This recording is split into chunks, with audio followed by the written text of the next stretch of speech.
A former MAGA counterterrorism chief says Trump is being lied to. If the Manosphere is so toxic, why are millions of men choosing it? And in Hollywood, PR teams aren't protecting celebrities, they're destroying them. Welcome to AM Mornings. If you're new here, I'm Alex Media. You might know me from Flagrant, Brilliant Idiots, WTF Media Studios. Just to remind you guys, this is not a recap show. This is a live call-in show where we break things down and we actually challenge them. If you call in, you must show your face. There's no burners, there's no avatars, no anonymous courage. If you want to be part of the conversation, Patreon is how you do it. $3 gets you in the room, and that's how you call in. That's how we keep this show independent. We have vlogs, extra episodes, behind the scenes. You know, that's where all this stuff lives.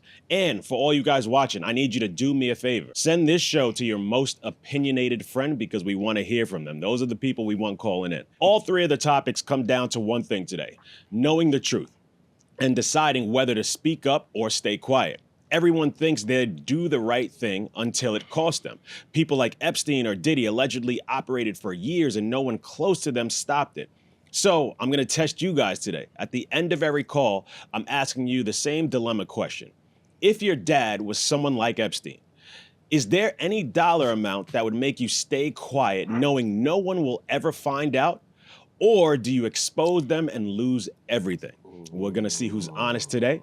And to help pressure test these topics, I got my guy Lenny here. What's good, Lenny? What's good, baby? Welcome back. Welcome back. Thank you. I was glad to be back. Yes. Oh, we're on camera, but it's all good. It's all good. But the camera was just on our guy Chris Robinson, one of the OGs. He's been a long time listener of AM Morning, long time listener. The show just started. But yes, we just wanted to bring people on because it's like, I appreciate the support, I appreciate the love, and it's like, he seems like a good dude, so fuck it. Let's invite him to the studio and have him come here and rock out with us. Oh, this is gonna be a fun one, guys. Lovely. But let's get right into it. Let's not waste any time. Joe Kent, former director of the National Counterterrorism Center, combat veteran, multiple deployments. This is not a random guy. This is someone who had access at the top level intelligence. He resigns, and then he goes on Tucker Carlson and says, we don't have a real reason to be at war with Iran. I cannot in good conscience support the ongoing war in Iran. Iran posed no imminent threat to our nation. How did you reach that conclusion? I think this is key. I mean, this would be more challenging to explain had the Secretary of State, the President, and the Speaker of the House not come out and said that we conducted this attack at this time because the Israelis were about to do so. So that takes away the argument that there was an imminent threat, as in Iran was planning to attack us immediately. That just simply did not exist. That's not a small claim. That's him saying the justification didn't exist. It's not bad intel, not miscommunications. It didn't exist. So either he's lying or the Trump administration is lying. But now let's be honest about who he is. Joe Kent is not some neutral guy. He's MAGA, Trump appointee, he ran for Congress, and yes, there are real reasons people question him. He had ties to Nick Fuentes, he's hired Proud Boy affiliated consultants, he's pushed election fraud claims, he's pushed January 6th conspiracy claims. That's all real, but so is this. He spent years fighting Iranian proxies, he understands how these systems work. So this is not some clean whistleblower story. This is someone with real access pushing a narrative. That's what we have to decide here. Can we roll A2? Who is in charge of our policy in the Middle East? Who is in charge of when we decide to go to war or not? In this case, with what the Secretary described, and later on the President, later on the Speaker of the House, and the way the events played out, the Israelis drove the decision to take this action, which we knew would set off a series of events, meaning the Iranians would retaliate. Now, I think there's a potential there where we could have done several different things. We could have simply said to the Israelis, no, you will not. And if you do, then we will take something away from you. I think that it's fine that we offer defense to Israel. But when we're providing the means for their defense, we get to dictate the terms of when they go on the offensive. Otherwise, they stand to lose that relationship. And the Israelis felt emboldened that no matter what they did, no matter what situation they put us in, that they could go ahead and take this action and we would just have to react. And so that speaks to that relationship. He's saying Israel drove that decision. That's not interpretation. That's exactly what he's saying. And Marco Rubio already laid the logic out publicly. Israel was going to strike. Iran was going to respond. So we struck first. Like, that's the chain of events. So let's be very clear here. This is about the Israeli government. This is about U.S. foreign policy. This is about whether another country is influencing our military decision. This is not about Jews. This is not about religion. So don't come at me with that anti-Semitism stuff because it's just lazy. The real issue is simple. Is the United States acting independently or reacting to someone else's timeline? There was robust debate and robust discussions leading up to the 12-day war into Midnight Hammer. But this second round, to me, and I'm sure others will refute this and disagree with me, but what was conducted by just a handful of small of advisors around the president. My sense, though, and you would know more than I, is there weren't a lot of people directly around the president who work there, who work at the White House, his, the principals, who are making an aggressive case for this war. I think the circle that was around him was very, very tight and very small. And I think they were all on the same sheet of music. That's a process failure. Like, he's saying the people who should have been involved weren't involved. The discussion was limited. The decision was made inside a tight circle. And when you shrink the room like that, you eliminate challenge. And when you eliminate challenge, you get decisions that aren't fully tested. Now let's talk about what this actually leads to. Is that if we struck the regime, it would only strengthen it. And that's not, I think that's just basic common sense. I mean, I think of myself, and probably you're in this camp as well. We didn't like Joe Biden. We didn't like Barack Obama. But if an outside force were to come in here and try and topple them while they were the president, I would 100% rally around the flag. So that's how power works, guys. You don't weaken a regime by hitting leadership like that. You force people to rally around it. And we already saw what happens next. I'm going to try this. Mojtaba Khamenei, I think I did that. He takes over. He's the son of Iran's former supreme leader who was killed in the U.S.-Israeli strike at the start of the war. Multiple members of his family were killed in the same attack. He was injured, but he survived. Do you think that produces a moderate leader? No. That produces someone who has every reason to be harder, more aggressive, less willing to negotiate. So if the goal was stability, you may have just made the situation more extreme. But let's go back to Joe Kent. So he resigns, he goes public, and now he's under investigation. So call it whatever you want, but this looks kind of familiar. You speak from the inside of the system, and then suddenly you become the problem. So here's what you're left with. A former top counterterror official saying there was no imminent threat, saying Israel drove the timeline, saying the decision-making process was limited, the strategy can make things even worse, but at the same time, a guy with baggage, bias, and a record that makes people question him, that's the tension. Do you believe him, or do you write him off because of who he is? So we're gonna open the phone lines, but before we do, Lenny, let's kick it to you. You've got someone who had access to everything, saying what has transpired does not make sense. But he's also not exactly a clean source. What matters more in this situation? You want the information to be right, but unfortunately for Joe Kent, he was outside of the circle for almost a year now, because last year he got caught leaking to Tucker. So Tucker is his man. So senior advisors come up to him, they tell him, yo, what are you doing? Blah, blah, blah. Don't do this again, which I'm surprised because they didn't fire him last year. They pretty much took him out the box, right? He kept his position, but now he's outside of the actual loop, which is terrible because you're supposed to be the top counterterrorism personnel, right? So, and you're working under Tulsi Gabbard, which I don't think she's happy about this. There seems to be different fractions building up now, right? You know, J.D. Vance, we know that he didn't necessarily like what's going on. Tulsi Gabbard, we don't know if she likes what's going on, but she might, her days might be numbered. Those are her people. Joe Kent is her people. So what's going to happen? We don't know. Like the information he has is just what he knows to that point. Because last year he's been out the box. Last year he was caught leaking. Now, yeah, you can say Tucker's on the right and he's on their side, but Tucker has gone, I'm not going to say he's shifted, but what I'm saying is Tucker is someone who's super independent, So he's going to go wherever he feels the story's going to go, and he's going to expose what he feels needs to be out there. He himself pleaded with Trump, don't do this. He tried to take trips up there, whatever. Don't do this. This is not a good idea. He's also outside the circle now. It's all these different people who were in are now out. Okay. Things shift. This is where the power lies. It's just when you get certain information, certain intelligence, people are going to want to know, or I should say, Trump's going to make decisions based off certain intelligence, and he's going to have to make decisions off of that. And some people aren't all going to agree. But once he makes a decision, once he says, all right, we're going to go in this direction, now you're on the outs. So in terms of Joe Kent, he's been on the outs. So does he have all the information? No, I think they probably blockaded him for for the subtle leak. Now, yeah, it's a leak to a friend. Yeah. Tucker's friendly with the president. Yeah. But he's on the side of the president. He's on the side of the president. But did he go too far? And did he say, well, you know what? That wasn't sanctioned for you to let loose. You let it loose, and so now you're out. And so finally, this happens. He didn't resign the night that they attacked. He resigned what? This week? Last week? Yeah.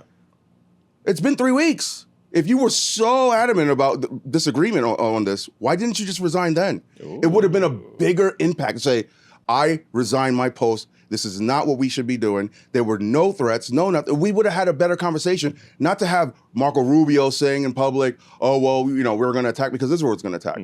But then you have another person say, well, it's imminent. They're going to attack us, so we have to. We're not going to sit back and let them attack us. So it's the information. The source doesn't really matter at this point. It's the information. Is it right? Is it wrong? But I'm thinking the information is probably not right because, again, he was on the outs. He already got caught for leaking. They caught him. His own party caught him. So, yes, you don't know. He's not talking to you. I'm not going to talk to. I'm going to talk to Tulsi. But now, can I trust Tulsi? So this is your guy. I like your take. You actually brought up a couple things I didn't think about. But what about the information that we are getting from the people that are still inside? Because we are getting mixed information. Like the Marco Rubio, he did say that, hey, Israel was going to attack first, so we had to preemptively attack. Well, Rubio didn't say they were gonna attack first. Rubio, no. It was Israel was going to attack. I mean, that's what I'm saying. Israel was going to attack first. And so they knew that Iran was going to respond. So that's why we had to preemptively attack. But that's not imminent threat. Yeah. And probably maybe there's a Freudian slip, or maybe it's just a miscalculation of what he was trying to say. Most of the time, these people are very Freudian slip. Come on, people at that highest of level, you correct yourself if you don't say something correct. I mean, he was at a live press conference. Then you come out after the fact and correct yourself. People make either mistakes or they let the truth out unwillingly, and that's what he did. Maybe that is the truth. At the end of the day, Trump says we went out because they were going to attack us. But for anybody to have any type of conversations to this point, as if we weren't going to do something, the whole month of February, we had sent all our the warships, the carriers. We sent our carriers over. We sent all of this equipment. We were mobilizing in the Middle East. Could have been posturing. Are you going? Not to that level. You do not send two of those carriers, those warship carriers, and not fucking let it go. No, but you're going to make an action. Posturing. And you're negotiating at the same time. But we can't wait until negotiations break down or we get attacked first before we start to send people over. We never swayed Iran, right? It's never swayed Iran. You can say whatever you want, but it was until Iran got hit with the bombs in the summer that they were like, all right, we're going to throw one little missile. So now it seems like you're making the argument that, hey, we had planned to attack Iran already, before Israel was going to attack. Yes, wait. So that's still being wrong because it's not an imminent threat thing. It's like, hey, we were going to attack these motherfuckers for any reason. I mean, things take time to get to lead up to your attack. You have to prepare. You have to be ready. So they mobilized in January. The imminent threat could have been in January, for Christ's sake, but they went and mobilized so that they can do their first offensive. But us as the American people, shouldn't we know what the imminent threat is? Excuse me. Like, Congress is supposed to vote in terms of taking more action. Listen, we already discussed that. We know that, yes, you can take an action and then get approval from Congress, I think, within a certain time frame. But at now, 3 weeks have gone by. We still don't know what the imminent threat was. Well, the imminent threat is... So this is part of the negotiations. They said, or the United States said, we will give you, if you dismantle your nuclear program. And it's not just talking about destroying your facilities, which is what we did. It doesn't mean that the uranium that they've enriched is not there anymore. It's sitting under rubble. Sure, but you don't So how the fuck they gonna destroy it? Listen, now I'm with you. Okay. Because the timetable for you to go back and get it is different. That's different. It's gonna take them a while. But do you think that was the only locations they were doing things? No. It's a big country. So it's a massive country. To be naive and say, oh, well, we got those 2 spots. So we got their main spots. So we're going off speculation. Like, we still don't know. Just like anything else. Okay, but you can't Just attack like a country anything else. off of speculation. You need credible proof. Listen, it's not that you could. Their intelligence, first of all, we don't have it. What we know is what we know on the surface. We got that deserve one. Cause I just kind of bodied you just now. No, you didn't. It's all right. Keep going. Keep How going. you buy? Listen. All we know, again, we only know the intelligence that we have, right? Okay. They have better intelligence. Clearly, this is what they do. So for us, it's just speculation. Again, Okay. so I can't answer that question because I'm not privy to that. Yeah, I'm saying that the government, the Trump administration, should answer that question, and they still have yet to answer Do you the question. think everything is going And to be? now it looks like we've gone in there with no fucking plan. We're scrambling right now. No, how are they scrambling? We're Let asking me ask you we're something. asking all the Let me neighboring ask you countries, hey, something. can you help us How out? Can many you help us military out targets- to keep the how many Strait of military Hormuz open? targets And has- everybody's has Iran hit? Wait, we are asking How many? No. Let's be real. How many military targets has Iran hit? Because every time they fire ballistic missiles, it's going into the public domain. It's going into where Tel Aviv and all. Where That's are not you true. They've tried to hit our air bases. Okay, cool. We've lost They went into Kuwait. 17 Americans so far. They went into Kuwait. They went into Qatar. All these other places. Yes. They've hit some of their facilities, hotels. That's not a military location. So what? What I'm saying is, So we struck them first. You're talking about we don't what get to we've done. dictate No. how they But you're strike talking back. about what we've done militarily, Yeah. which we've gone after their military targets. We're not going after civilians. Oh, so they have to follow the rules even though when we don't. Oh, okay. So then fuck the rules of war. So then let's just annihilate everybody. Yeah, but we already broke the rules of war first. That's not breaking the rules of war. Somebody has to go first. Bro, but You're there at was war. But there was no imminent threat. We were in negotiation. We were in talks Somebody had. Yeah, you've been in negotiation. Listen, if talks fail, the next step is war. Right? with them. Talks I'm didn't not fail. They condone- were still going on. They've been running the same circles every day. Bro. So they said they're going to go. They're going to go. So that's like you. Nah, we can't even say yeah. that. Let's just say you're having an argument with somebody, and in the middle of the argument, you just Smack punch that them. nigga? Yes. That's not. Is like- that not how fighting works? Okay. Oh, You're having so a- let's come to an let's come say to right- an agreement. let's just say right you now- step no, on that side of the wall, here's and I'll better. be on this Here's side. better. Then we'll have nothing. No. No, fuck you, asshole. Here's And then you get punched in the face. Here's better. You and I right now are having a debate. I'm cooking you. So that's like you just punched me right now because I was cooking you in a debate. But let's finish talking it out. Let's finish finishing it, right? See, but your opinion is shit. Your opinion is shit. You're not cooking anybody.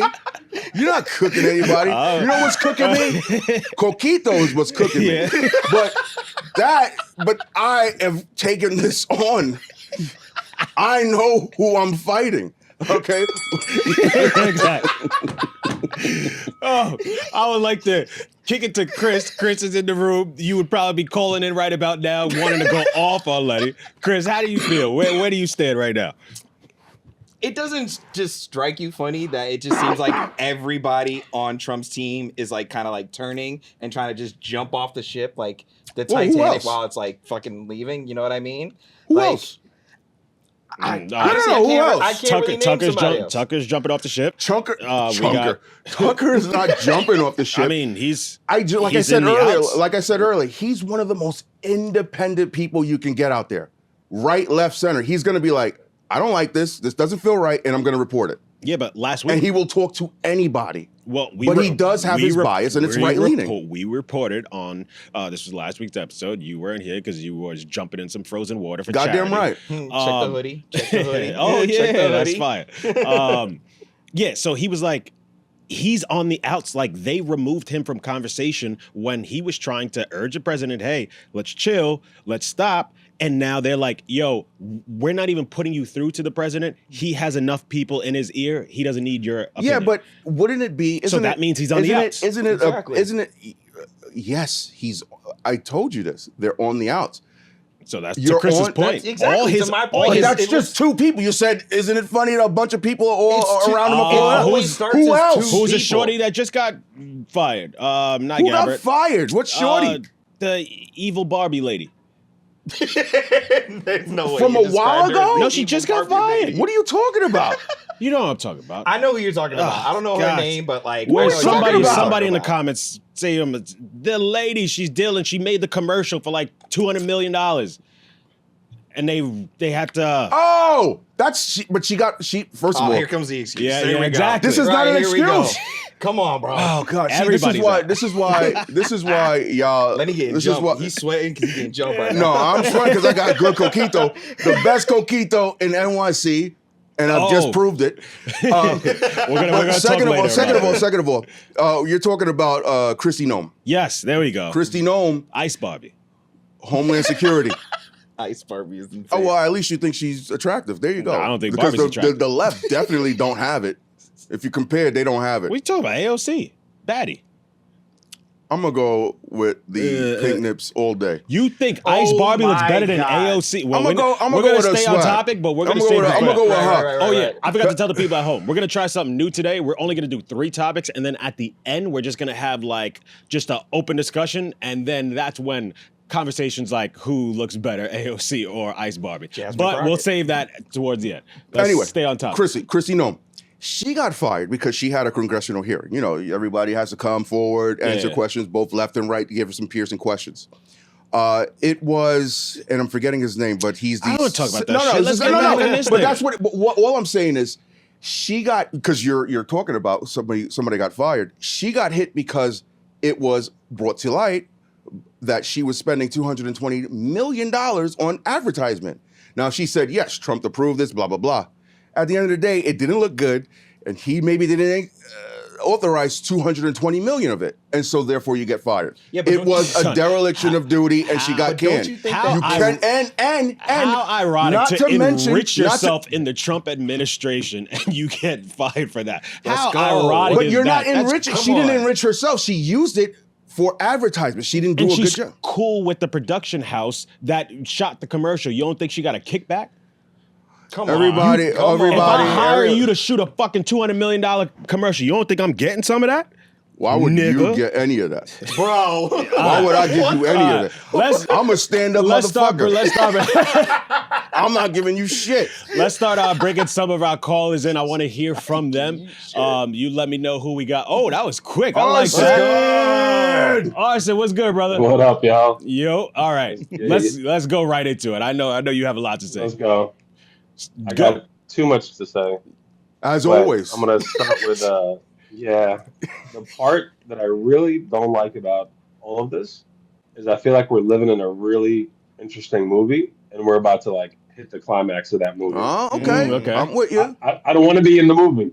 I want to go to the movie theater. I want to go to the movie theater and watch Independence Day and Armageddon I was just thinking and all these about movies. I don't want to be living it, you know? Yeah. The thing with the Joe Kent resignation that's the most significant is that in that resignation, it's an official, high-level, government official that said exactly what we're all thinking. So that has the most credence to me, Mm-hmm. and he's probably locked out of the room, and that's why he resigned. And also, just like a little correction not a correction, but like the stuff you were saying earlier, Lenny, about leaking stuff. He denies it. So I would say allegedly. Anything? Listen, I'm this just- happened just last for year. clarity. It's on record. It's not a Apparently denial. They're launching an investigation. It's not a right? denial. And okay, wait. If that was the case, No, he did, who he did an was interview his with first interview Soccer with? and he denied it. Who was his first interview with? No, it doesn't. Well, I'm not saying he didn't do it. I'm just saying you got to throw in allegedly there because that's what they're apparently investigating him for. And he. Do you think it's did an suspicious interview that his with first Soccer. interview was with Tucker? That's his man's, and that's who he gave the information to. We bombed Iran. I think that's part of it. I think it's that's suspicious. Listen, y'all have like weird memories because no one ever complains when we were bombing motherfuckers in Syria and Liberia and all this. Not Liberia. What's the other? Libya. I know Liberia is crazy. Libya. You know, there's a lot of. I just saw like it looks like. I mean, they're prepping for a ground invasion, and I worked with a guy yesterday who just got through the Bud's Navy SEAL program, and he's like, he still has like more stuff to do, but he's like, they told me they just might send me, even though like not everything's complete. Wow. Yeah, so and that's more crazy. than likely, special teams are already in Iran. You know, when they talk about ground troops, they're talking about like ships hitting the shores and the Marines and massive, but the special teams they have to be in Iran already at this point. Like we have boots on the ground. And if those guys, especially like Delta Force, if they die, like you're not even going to find out about that for like 5-10 years. Mm-hmm. So whatever the death toll is, we don't really know what the death toll is, but no, I think he's very credible. So you don't think that he's potentially just because he's been ousted, he's now trying to push a political narrative? No, he is as legit as it gets. He's a Green Beret. Absolutely special teams. 11 times deployed, combat veteran. Lost his wife in a bomb, like a suicide bomb attack in Syria. The guy has been there, and he's also being very charitable in all of these interviews to Trump because. And Sagar was kind of pushing back on him for that a little bit. He's like, don't you think he bears more responsibility like Trump does? And Kent was just saying, like, he's trying to cater to Trump's ego. Like, he can still turn this around. He can still get out of here. So I don't think he's just this, like, whistleblower doing this out for himself. He took this. I mean, he's going to get dragged through the mud. He's going to get an investigation launched against him.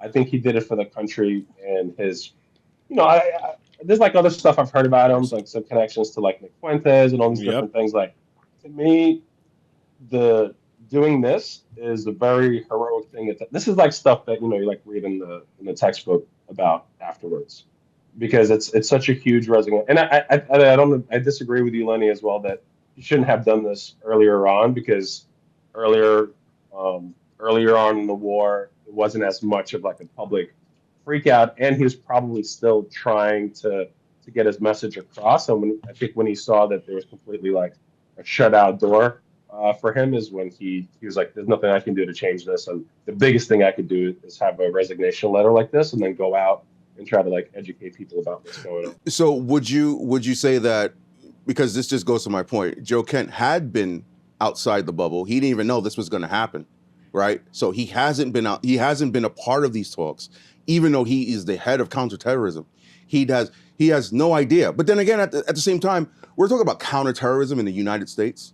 So he needs to be worried about sleeper cells and all these different things. What happens over there in the Middle East is not his purview.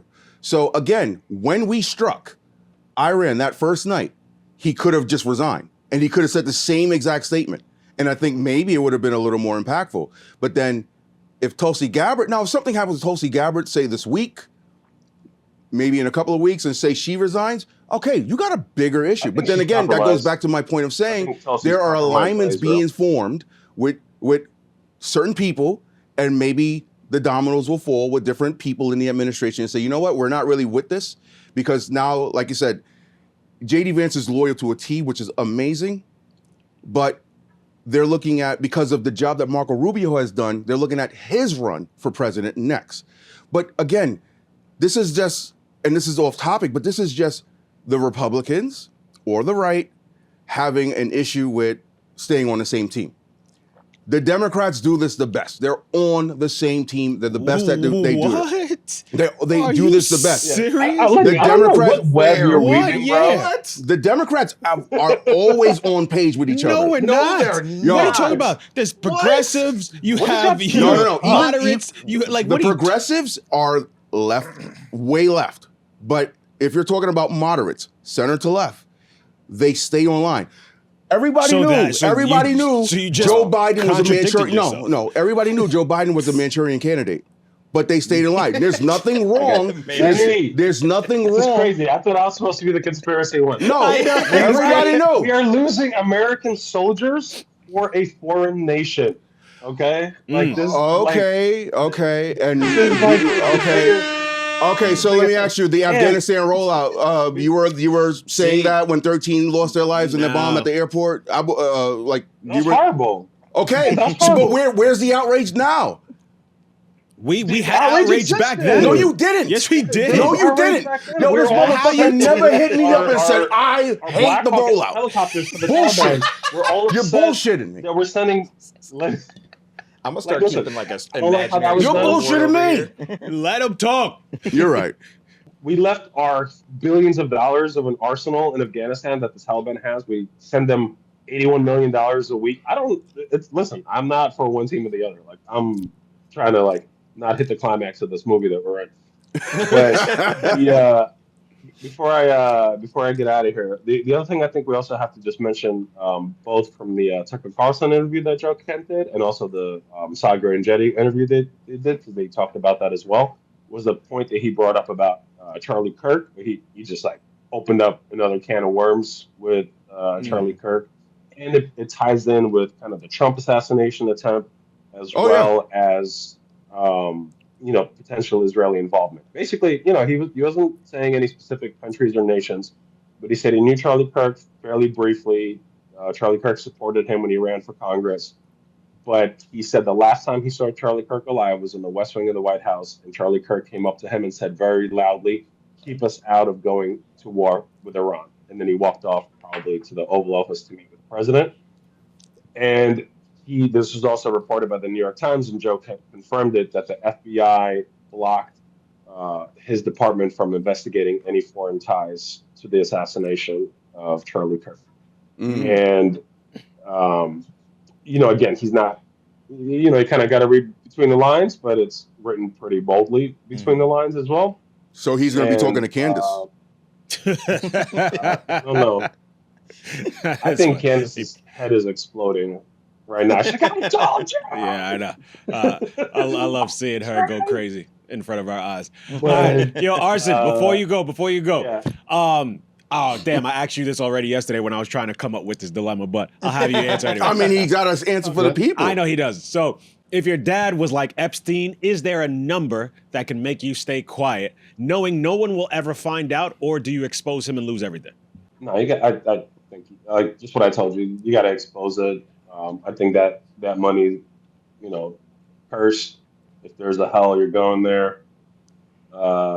Especially like a character like Epstein. Like, that's not, even if it was just sex trafficking, I would say the same thing. But you involve children, and then any potential of even like horrible stuff, like eating babies and stuff. All right. Allegedly. He got to finish it with a nice conspiracy. I love it. Yo, Arson, I Yeah, appreciate but the you, stuff brother. that's not even too crazy. Yeah. That's Bilderberg Group shit. Yeah, I like never it. I touched like it. The baby eating stuff. That's another video you'll have to send me because I still don't believe that one yet. All right, Arson. Appreciate you, brother. Later, guys. All right. Who we got next? Let's bring it right on. Oh, this is nice. I love how fast this is. Big Tage in the building. What's up, Tage? What's up? Tage, what's good? All right. So let's start first. Do you trust Joe Kent? As far as I can throw him, I guess. Okay. I mean, he's It's the eye roll. he's for me. definitely like I think he definitely has like info, right? Like he has more than everyone, like most of us, right? But like I think he is trying to get this, how would you say it, like stance that's trying to protect him.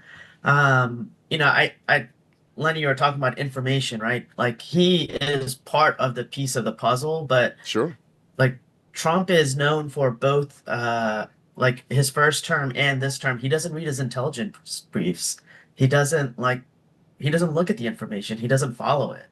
So That's what. even if someone had stuff or goes against it, like he's not listening. So I mean, that why did seems we to be even do speculative, this? right? Like, do you know that he doesn't read there's it like articles every day? Every there's day. Oh, okay. Hold on. Give me a Every share. day. Give me a share right now. Every day there's a presidential briefing. They don't. It's not. Do you read this? Yes, sir. They come in there and they brief him every day. So whether he reads the iPad that they give him with all the information or consumes it, because they have to meet every day. This happens every day. Yeah. We know this. The only thing I was saying was that, like, if Joe Kent's on the outs, right? Like, he wasn't part of it. He was on outside the circle. So his information that says there's no imminent threat is not there then. And if his information's not there, then Trump's only hearing the side from these war hawks.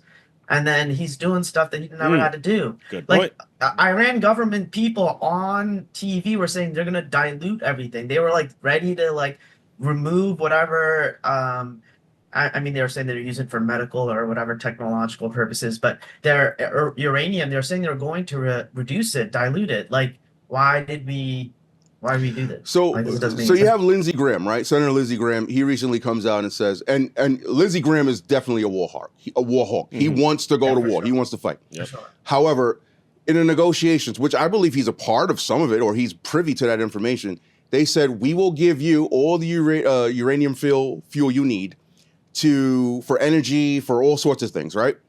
They said, we have 400 something kilograms of processed uranium and it's at 60%. Apparently from 60 to 90, which is weapons grade, it takes 2 weeks. You know how long we've been told this bullshit? But at the same time, if someone says you're at 60 Decades. and it takes 2 weeks to get to 90, it's time to go. And that's what these people believe.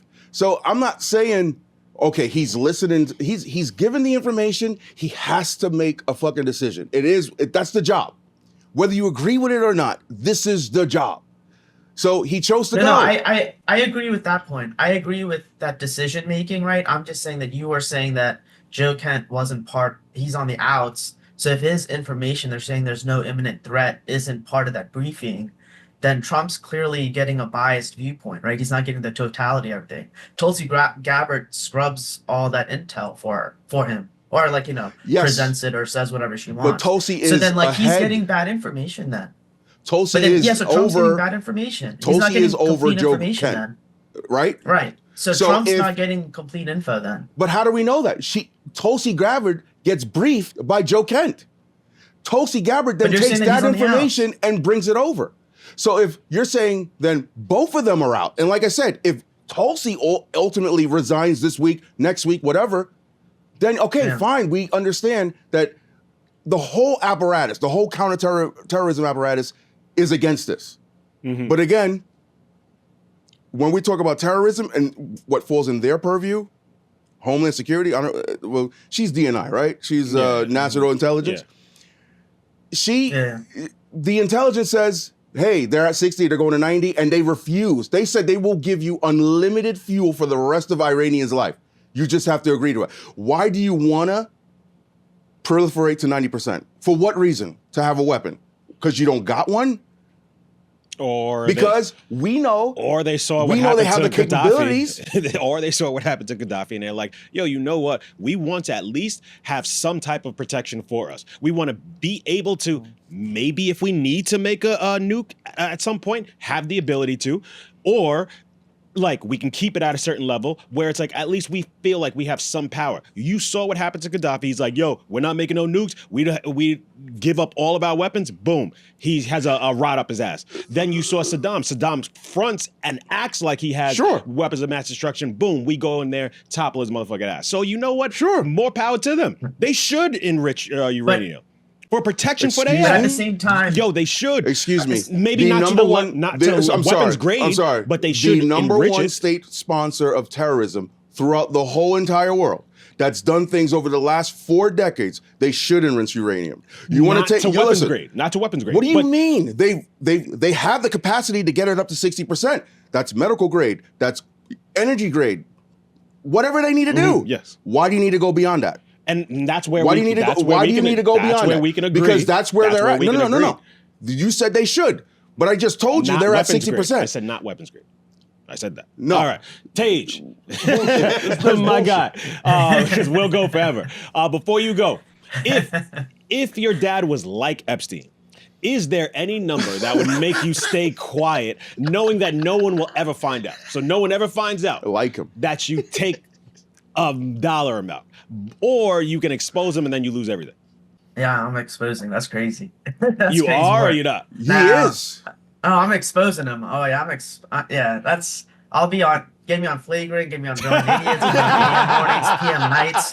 Whatever you need, however you need it. CNN, ABC, Fox. I'll be all around. I'll make that Okay. money on the back end. All right. My We man But yeah, got- I we- got it it. through the I mean, but rooftops. otherwise, my letting my grandma, or not mine. Never mind. I was gonna say someone else. This is the point of the question. Yes, that's what we're talking about. I was saying, I Now was we going know. back to. Now I we was gonna know. call back to the last episode where I'm saying is that my mom's mom right now who's taking care of my kid. She falls down a staircase. It wasn't me. Oh, I was kidding. shit. That's different. Yeah. That's di- He just wants to take that bitch out. Yo, oh God. Yo, Big Tage, we appreciate all you, love, brother. it's all love, it's all We love. know you joking. We know you joking. That's all love. Yo, we appreciate you, man. some of Thank us you so are much going for through the calling. same struggle, my Stop man. it. Let it. Shut up. Thank you, sir. Appreciate it. All right, let's move. Let's move Some it of right. us are. Stop. You are live on TV. Stop. Let's move it right along. All right. So, guys, let's talk about the Manosphere. Louis Theroux, he drops a documentary diving into this space. There's influencers, streamers, men telling other men how to make money, how to get women, whatever. Let's roll B1 for anybody who hasn't seen. I normally train a little bit earlier in the day. I like to start my day off working out, doing hard things. What, do I not talk to him? Talk to you. We're not on social media now. What would you say is the message? I coach boys how to make money, Oh, this is a nice spot. how to be outside the system, how to be proper guys. Shut up or nada. Would you see me that way? Did you look at my arms? The stature's not saying too much. Entering the Manosphere, a wild frontier of streamers whose behavior is reshaping the culture. People ask me why Miami, and I tell them because if it was 120 years ago, I'd be on a horse on the way to California to dig for gold. Whose appeal has proved irresistible to hordes of young fans. 15 is probably like your main demographic. No, it isn't. They hear that content, they think it's acceptable. I'm doing it for money. Fuck the I women. don't care fuck the about. women. The morality of it. I'm not living for other people. I'm living for myself. So you heard it. It's money, it's power, no concern for women, no concern for morality. That's what's being sold here. Millions of young men are watching this, and that doesn't happen randomly. Men feel overlooked. Men feel like no one is speaking directly to them. No structure, no direction, no clear path. So something steps in and fills that space. But now let's flip it. Just because something fills the gap doesn't mean it's good. A lot of these guys are not helping men. They're building an audience. Attention turns into money. The more extreme you sound, the more people watch. That's the model. Now look at the documentary. It goes straight to the most extreme guys, the loudest, the most outrageous, the easiest people to criticize. And that's fine. But that's not analysis, that's just content. Because showing the worst version of something is easy. Explaining why it exists is the hard part. Now let's look at Theroux. He lets them talk, he observes, he doesn't press hard. That's his style. But these guys understand attention. They know how to perform. They know how to use the camera. So this turns into something else. You're not watching them get exposed. You're watching them get airtime. Now check it. You tell men don't be aggressive, don't be dominant, masculine, but at the same time, be confident, successful, desirable. That doesn't really line up. So now there's confusion, and when there's confusion, someone steps in and gives answers. That's what the Manosphere is doing.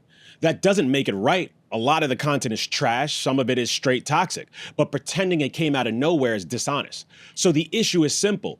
Is the Manosphere the problem, or is filling the problem no one else wants to deal with?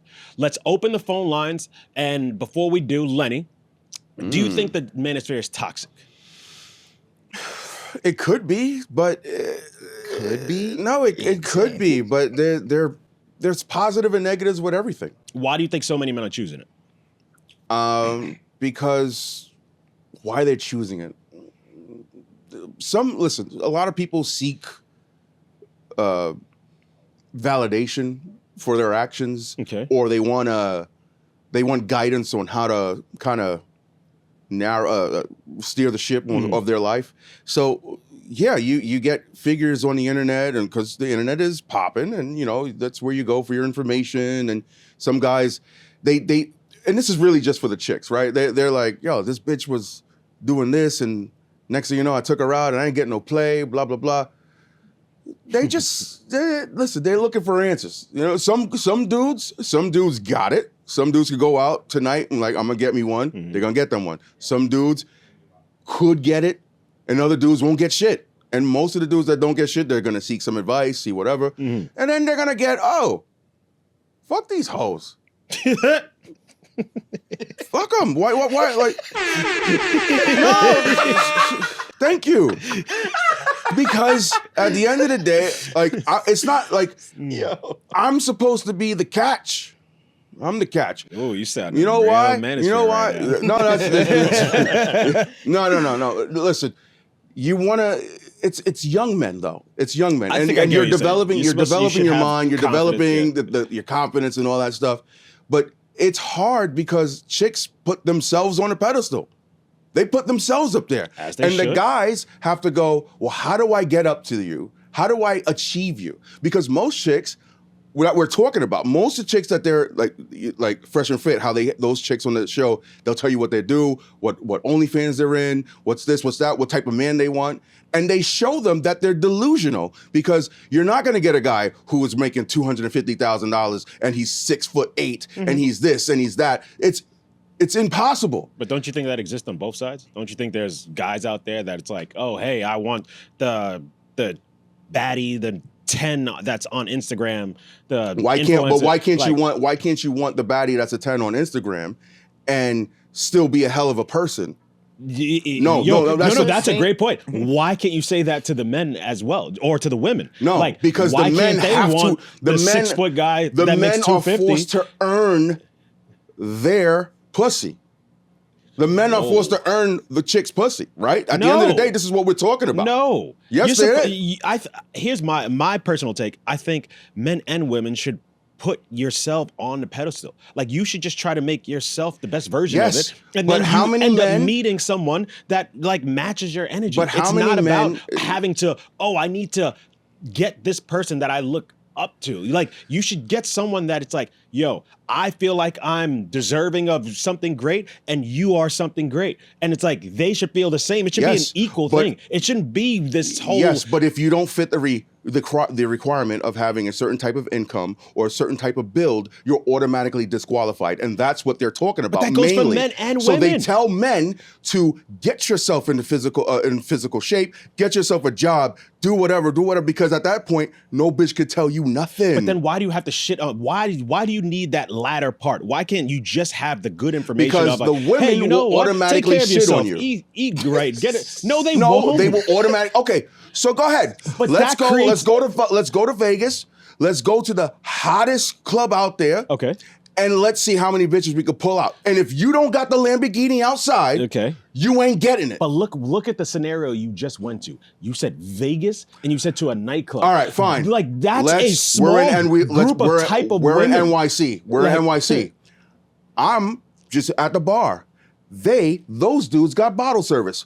Where's the bitch going? This is the same scenario. Like, you're talking about that's really small subset of women. Most guys don't even want the girl that's at the bar that's hopping from table to table. But you still need their attraction. You still need their... You don't need and it's not their just, attraction. Game is not the only thing. You. I'm sorry. Game is not Mike, the only if you're thing. going to talk. Mike, we do have a woman in the room. It's fine. Hello. Yeah, okay. There's other girls that are also hot and they're not on the table though, on a nightclub. Yes, but we're talking about the majority. We are talking about majority. I think you're not talking about No, majority. I am talking the majority. Listen, girls, when they go out to the club, whatever, they have fun, do what you got to do.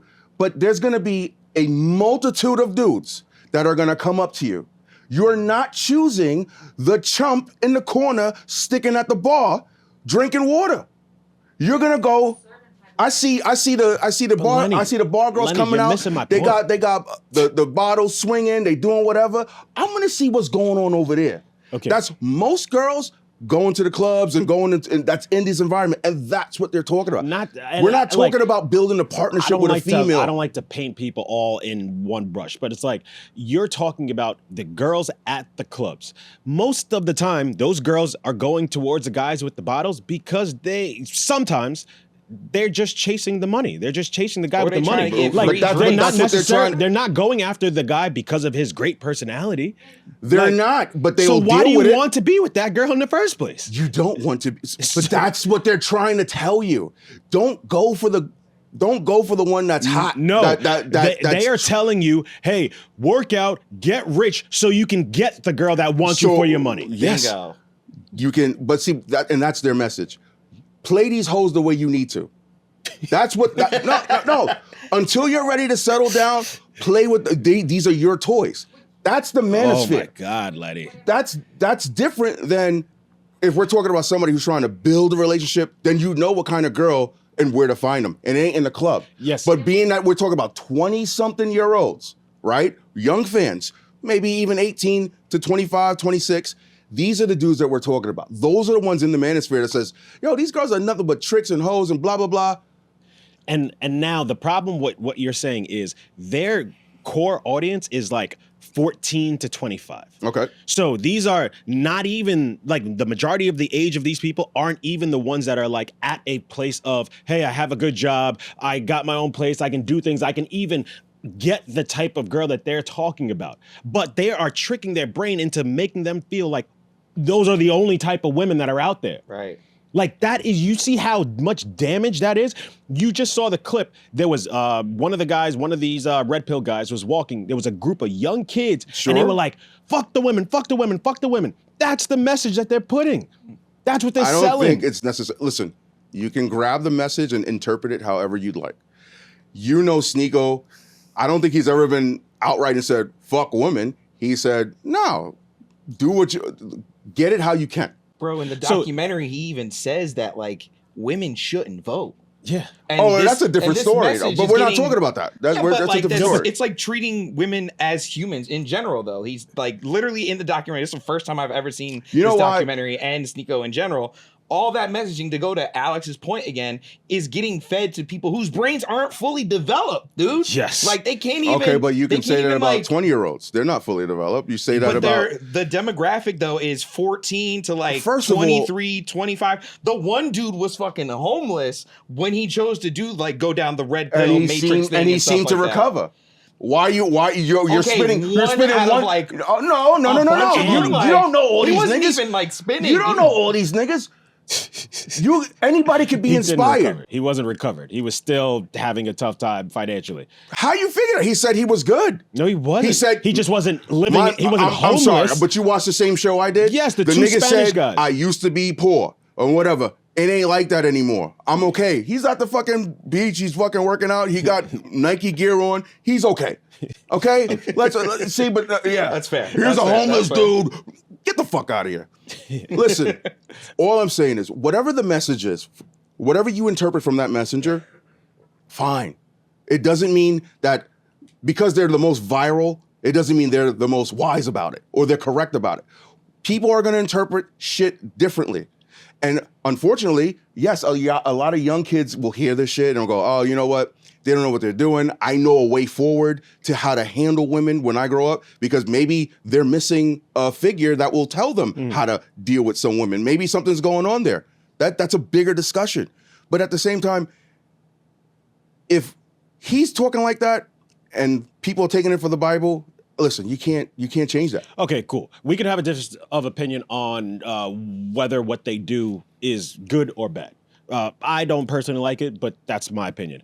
Now let's dive a little bit deeper into it. Why does this exist? The manosphere? Yeah. Why is there a group of men telling younger men how to be men? And why is it only, it seems like, one particular type of guy? Because I don't see... I don't know what's the opposite of manosphere, but I don't see that side of people. Healthy just motherfucker. Healthy. But a healthy motherfucker is a part of the manosphere. And listen, I'm not writing for the manosphere. I'm not I don't care at the end of the day. there are certain talents or personalities on the internet that's going to claim this shit and they're going to talk that shit. And if you listen to it, fine. If you don't, whatever. But it exists because at its base level, a lot of people were saying there's a reality and there's this alternate reality that everyone seems to be living in, that trans are able to play in women's sports or some other wild cockamamie shit as if I can't see what the fuck is going on in front of me, and then you're gaslighting me, telling me it's something else. Stop. That's the point of it. It is to break out of the matrix. That's what they use for the term, breaking out of the matrix and seeing the truth for what it was. What was the truth of the matrix? The matrix, this cornucopia, it's Earth, it's everybody living in harmony, all this shit. It's a fake, yeah. When you wake up, it is shit. Okay. And you're dying. I get that, but it still doesn't speak to the point of why do men need this? Like, I don't think they need it. We didn't have this growing up. They consume it. We didn't have this growing up, but you know what we did, and I would say, for better or for worse, like, do certain acts that we saw, like people we maybe looked up to, like maybe rappers or entertainers or things like that. Like we would be in gangs because we saw gangs were cool. We were selling drugs because we thought that was cool. Like we were doing stupid shit and being influenced by older men that was teaching us the wrong way. So where's the gap happening? Like why aren't men learning to be men from real men? It's because they don't have them in their lives. Well, so are we thinking it's if you happening go back to in the house? documentary, a lot of the guys that they were like interviewing and stuff like that, they either had like hardcore childhood trauma, whether the mom was there or the mom was not. Sometimes when the mom was there, the mom was very abusive. Again, I forget exactly who because I watched this at like 2 a.m. trying to catch up. But also like a lot of their dads, if not all of their dads, weren't in their lives. Yep. You know? Okay. And again, like, you know, life sucks. Sometimes you get dealt like really bad cards. But where we're at right now, people can, like, if you really put your mind and your like money to it, you can get therapy. This whole documentary, when I'm watching this, is like these guys just need like to sit down with a certified therapist and talk their shit out because they're just filled with nothing but trauma. When Theroux, the interview guy, was actually questioning them and not even like questioning them, they all like, for me, it looked like they got like nervous, they tensed up, like, oh shit, I wasn't expecting him to ask me a genuine question. I saw something completely different. I saw that, hey, these guys are savvy, smart enough to know exactly what they're doing. And really what's happening is that you have somebody that's testing and breaking the facade, and they don't want it to be shattered in front of the public because they know that's like the public facade is what sells, is what makes the dollar. Okay, but so I think that's what they saw at the end when of it, you saw the panic and all that type of stuff. At the end of it, this is content creation, right? These are content creators. They're in the business of making money. This is their lane. Yep, absolutely. So again, let the message be what it is. But if you don't have, and I'm sorry, if you're a teenager or whatever, yeah, I'll give you that. But if you're 20 and up, and you have the wherewithal because you got to get yourself an ID, you got to get a car, all sorts of things, you're in college, all these things, and you're telling me they're being manipulated? No. You have the ability to come up and form your own opinions and know what's real versus some content creator's life. Right. Because you know what? He's in the 1%. You're not going to make that. Maybe you will, but right now, you can listen to his content all day. It doesn't mean you have to be an asshole too. And if that's the way he chooses to deal with his bitches, by all means, let him. But guarantee you, and this is nothing new because you were saying when we were growing up, we didn't have that. But in a way, the manosphere has always been there because there's been people who be like, I mean, I treat these hoes the way I want to, and I'll do whatever I want to, and I make money however I want to. And where we fell in line versus, oh no, I'll never cheat on my girl. Oh no, I'll never do this with this hoes. I'll never be that guy. Ultimately, it's up to you. Yeah. And you have to take personal responsibility for yourself and stop putting it on some goddamn content creator. All right. Let's bring some of the callers. We have a lot of callers wanting to talk about this one. All right. Who do you got? Yo, what's good, brother? What up, man? What's good? Where you calling in from? I'm calling in from Brooklyn. All right. Brooklyn. From Long Island. No, Brooklyn or Long Island? Which one? On Long Island. We repping Long Island, but we right now we're currently in Brooklyn. What part of Long Island? Central Islip. There you go.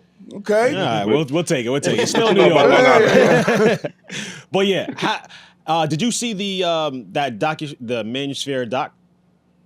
I seen bits and parts of it because my girl, she was locked in. So Okay. It's for females, by the way. It's great for women to watch. This is definitely for females. This is not a 100%. Manosphere explanation for men. She was locked in from the gate. Yeah. She was What's up with the cat, man? Yeah. I was just about to say.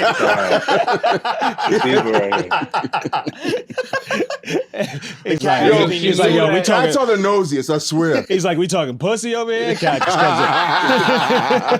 comes in. Meanwhile, I was sitting here. I've been sitting here this whole time. As soon as I come on camera, she's like, oh, it's time. Yeah. Yo, why do you think so many young men are drawn to the Manosphere?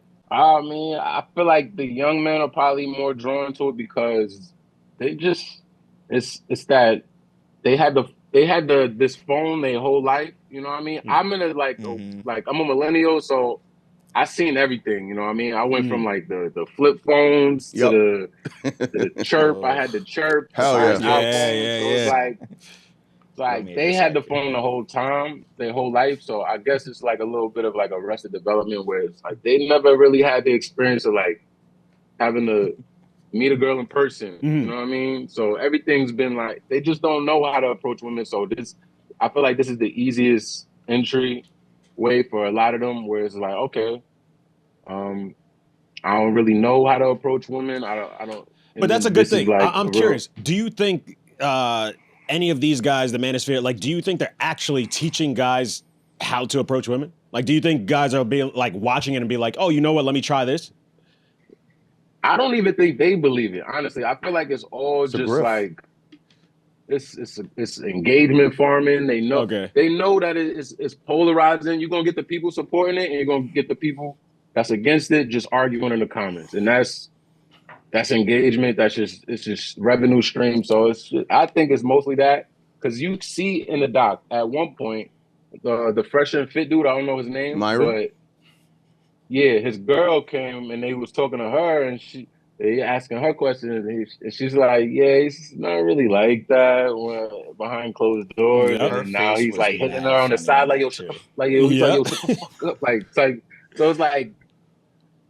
You're not really like that when the camera not rolling. Yeah, right. And so and that's part of the documentary that I noticed, especially for Myron. And I'm not throwing any shots at him or anything like that, but I thought he would have been like more aggressive when her name Angie came in and be like, yo, just go clean the room, shit like that. But he kind of did it at the end, and he was kind of cool. And at the same time, you're not gonna treat your girl with disrespect like that anyway.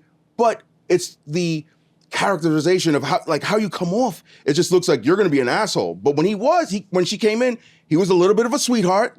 And then at the end, it was like, I need you to clean that room too.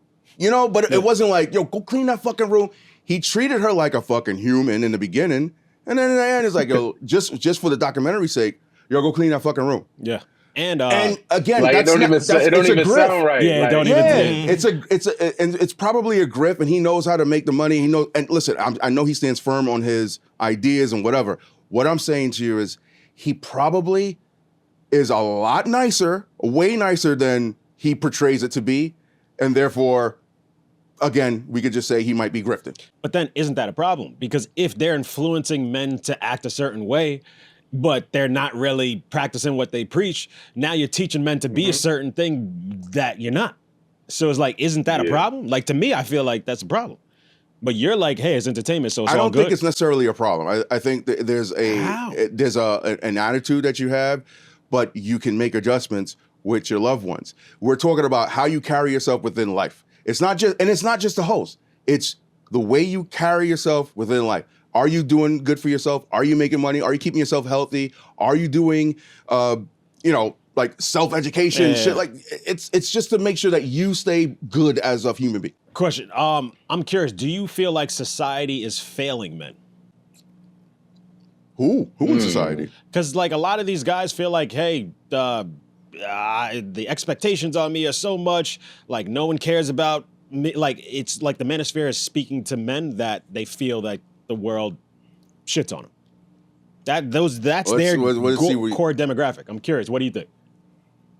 I don't feel that way. I mean, it's fucking the world is ran by men. Like I don't know. Like what more do you? What more do you? I don't feel that. For real, yeah. We have the woman in the room right now. She's very pleased with what you just said. Yeah, I'm pleased to hear that the world is run by men. Period. Thank you. The case in point is over.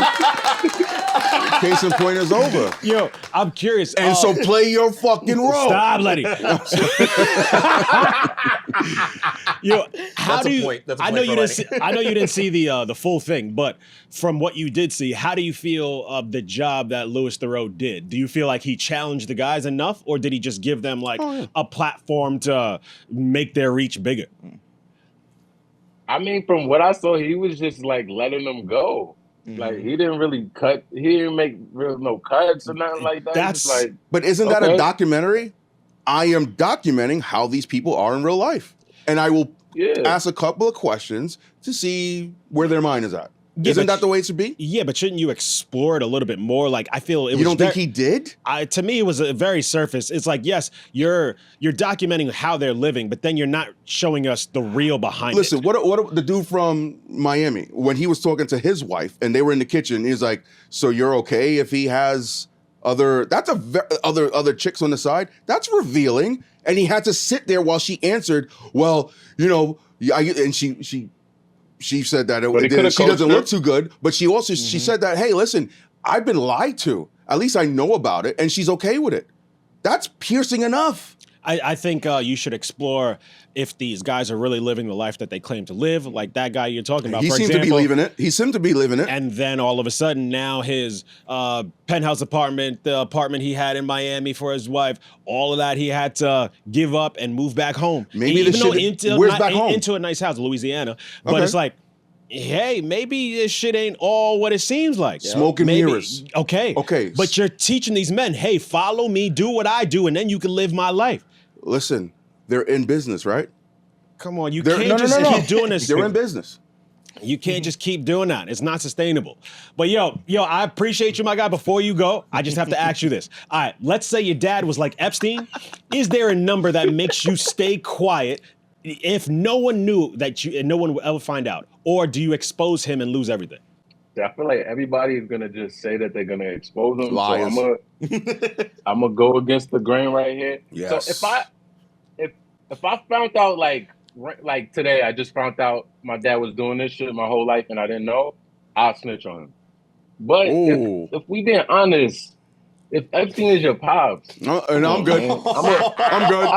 I'm gonna be groomed and ready. Like I'm gonna be like Epstein. Yo, my Lord. Hypothetical. This is a hypothetical. You know what I'm saying? The backtrack is crazy. No. Talk that shit. Talk that shit. He ran back so fast. Talk that shit. Yo, I appreciate you calling in, my God. Thank you so much, brother. Peace. Thank you. Yo, who we got next? Let's just bring the callers up. Hey, yo. LT, what's good, brother? What up? All right. So, did you see the doc? Yep. Okay. Should there be better guidance for young men outside of this space, or is the fact that this is all for entertainment fine? Yeah, it's all for entertainment fun, but I do wish there was better guidance for the young guys out there because this is a little bit impulsive. I think it's just the loudest part of the internet. Okay. And that's why it gets so much attention. And we have this idea that, is this what people think is the modern day of what a man should be? But not really. I really encourage the young guys to pick up a hammer and a power drill because if you try to get those guys to use one, you probably get turned off a little bit. That's funny. So if the Manosphere disappeared tomorrow, like what would replace it? What? I don't know. Whatever the next craziest shit is. I mean, back then it was what? What is the next thing? Like who is someone speaking to men that isn't the Manosphere? Like maybe, I don't know. I'm sure they exist, but I just don't know any. Before the Manosphere existed, there was nothing. So it was just, you dealt with life the way you dealt with. But because of the internet, which means it's never going away, we're going to be able to have these guys, the new generation of guys, talk their shit and do the same thing. Yes, so where's the opposite? Who's the opposite? You mean females? No, like like guys pushing a different message. You mean like a progressive dem? Like a bitch? Like if there's a red pill, Yeah, there's a it's blue kind of pill, seen you a know little what I bit mean? like, see, that's the problem too, is that everybody sees it as like a soy boy thing, you know? Soylent. boy is But then insane. why? Soylent. So here's the thing. Why is that a bad thing? I don't know, man. You gotta ask the internet, and that's kind of why is being a soy boy a bad The thing? bad thing is when you are a man and you can't fend for yourself, if you're like a hopeless dudes that stay in the basement, because that's what we're afraid of, incels, and you're just staying in your basement. Those are the ones that get disrespected. The majority of their audience That's got to get pushed further How though, do you beyond figure that? men. It's got to get pushed How do further you? to So the everybody. two Like, dudes that you were on got to the be able to documentary. fend for yourself no matter what you are, you know? Yeah, as a you can person, as defend an yourself. individual. You got to be able to feed yourself. Exactly. You have to, but a lot of people can't do that. And to say that the ones that are on the internet are the incels is ridiculous. Bro, a lot of the people that are consuming their content. Imagine you're watching a streamer who's streaming for 8 hours a day. Where the fuck you think you're watching that? You're watching it at home in front of your computer. You're not outside talking to people. Facts. You're watching other people live their life. You're on TikTok, literally just consuming it while you're on the subway and stuff like that. It's That's like, an incel. everywhere. No, hold on. Where are you? On the subway. What you mean? If I'm on the subway, maybe I'm going to work. Oh And if I'm at work, this guy. maybe I'm watching content while I'm at work doing my day-to-day job. I'm not in the basement. I make money. I'm doing shit. I'm getting shit popping. I'm not in the fucking basement at my mom's crib looking at some fucking furries like the Democrats do, bitch ass niggas. Like, come on. Come on. Like, now all of a sudden, Lenny, the people that watch this content, now all of a sudden the people that watch this content are the ones in the basement. Like, they don't, like there's no earbuds. There's nothing. You can't be mobile. Shut the fuck up. Get out of here. Get out of here. You can be mobile and still hate LT, women. I'm sorry. You had Okay, to. I'm just saying it's Shut not. up, Lenny. Go ahead. God damn it. Uncle Lenny, man. We got to give the floor to LT because we got to find out if LT has a number that would make him stay quiet. Yo, LT, if your dad was, let's say, like Epstein, is there any dollar amount that would make you stay quiet knowing that no one will ever find out? Or do you expose him and lose everything? Well, shit, I don't know. I don't know how I'd be raised, man. I'd probably be stupid, but I would want to snitch. You know, he's fucking all my friends and shit. It's no fun. Fucked up, bro. I would, if that's your dad, you gotta hate him. I'm not fucking these hoes. There goes Brenda with the big tits, and I can't get her. Ladies, you're joking about got fucking kid Tommy stuff. too, bro. No, we're talking about. Shut up. But it's Shut up, about- shut up. From his perspective. All right. It's his LT, perspective. I appreciate you. Sorry you have to deal with this, but thank you for calling in, brother. Yo, Later, what do we guys. got next? What do we got next? I fucking love you, Lenny. I know, Lenny's crazy. What's good, brother? What up, though? Just I'm go. not in the habit of agreeing with Lenny, but he's right. Yeah, fuck these hoes. Most of the shit he said, I'm like, yeah. Oh, no. Sorry, yeah. No. Really? The only real one was Andrew Tate. Like, he lives that shit. He fought like a whole country about that shit, and then And won. like, he has more babies. Okay, you Yeah, know he what? has more babies on the internet. This is good. This This is is actually good because it's not every day that I speak to somebody who likes the Manosphere. So, what do you like about it? I don't give a fuck about it. I just, it's entertainment. None of it's real. You see? All right. But see, he can make the discernment. How old are you? How old are you? 41. Okay, we're talking to a grown man with a fully frontal developed cortex. Let's go. That is consuming this as entertainment. What about the 14-year-olds who don't know better? If you're 14 and you're in high school and you're consuming this shit, what am I gonna do?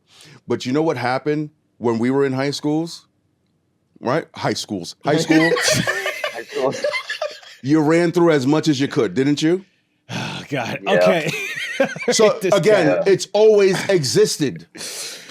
All right. Okay. What did you like about Andrew Tate? Because he isn't one of the ones that I don't like any of these guys. What do you like about Andrew Tate? I'm curious. Andrew Tate was funny. He was genuinely a funny person. That shit was hilarious. And Okay. Most of the shit that came out of his mouth was hilarious, and his accent sounded weird as Oh fuck. yeah. I go for a good accent. All right, so we can random upbringing. So and it always sounds like he's yelling. So we could separate the art from the artist because you don't mind his upbringing, the fact that he used to like pimp out women on these caller lines and stuff like that and steal their money and keep them hostage. Yeah, well, I mean, I don't know about all that. I mean, that's all factual information. That's how he got his money. That's not factual. Yes, it did. Yes, it did. Yes, it is. Like he said it. He boasted about how he made his early money. Anybody ever read Iceberg Slim's book? Yes, but that's not a good guy.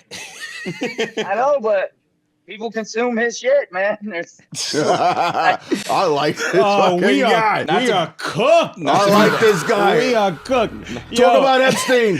My guy. All right. So, this is the dilemma question. If your dad was like Epstein, is there any dollar amount that would make you stay quiet, knowing that no one will ever find out about it, or do you expose him and lose everything? No, I don't. I won't need the dollar amount to stay quiet because the dollar amount to turn him in will be enough. Oh, okay. All right. That's a good one. That's a bar right there. Yeah, that's good. Yo, I appreciate you so much for calling in, man.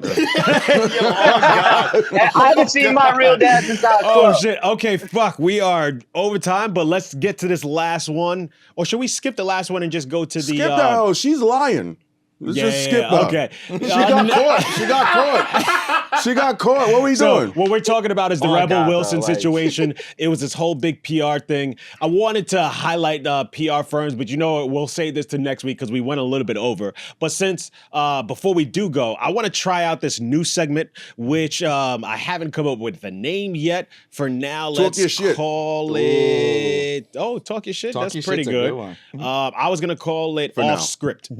I was going to call it off script. That's because you're a professional. You're behind the camera. Yeah, I'm trying to brand something. I can't brand a curse word. Sure you can. You put a asterisk between the H and the T. Yeah, that really tricks you two. Fucking idiot. What are you talking about? All right, so we're going to try something new. We're trying something new. It's called off script. There's no topics. There's no structure.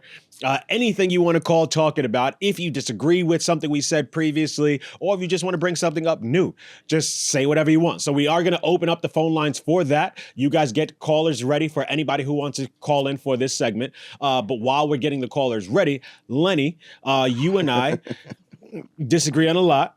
A lot. We went to an escape room the other day to celebrate my birthday. I'm old and washed because it used to be the club. Now it's going to escape room with the wives.